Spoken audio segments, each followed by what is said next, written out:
សូមជូនរឿងចៅប្រុសដ៏កំសត់របស់លោកតាថ្ងៃមួយមានចៅប្រុសនិងលោកតាម្នាក់ជាអ្នកក្រក្រៃ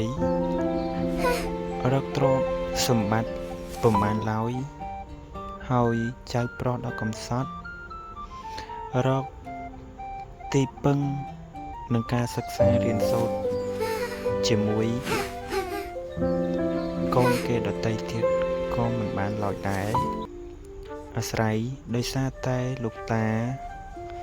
គាត់ជាអ្នកក្រីក្រហើយម្យ៉ាងវិញទៀតឪពុកម្ដាយរបស់ក្មេងប្រុស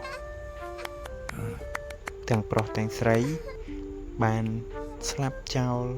តាំងពីតូចថ្ងៃមួយចៅប្រុសក៏សួរលោកតាថាលោកតាចៅចង់ទៅរៀនដោយកូនគេដតីដែរប៉ុន្តែលោកតាគាត់គ្មានលទ្ធភាពនឹងឲ្យចៅប្រុសទៅរៀនសូត្របន្តហើយលោកតាក៏គាត់បង្រៀនចៅថាចៅធំឡើងត្រូវតែធ្វើជាមនុស្សល្អស្មោះត្រង់ជាមួយអ្នកដទៃ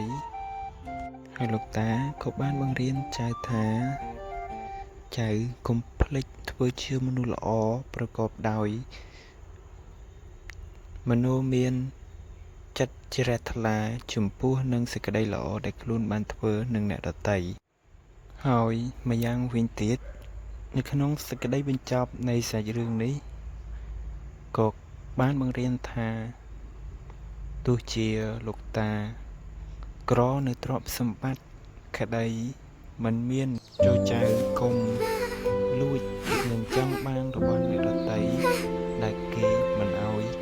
ដោយកាយនិងវិជាក្តីចូលចៅប្រព្រឹត្តខ្លួនឲ្យល្អគាប់ចិត្តអ្នកដទៃ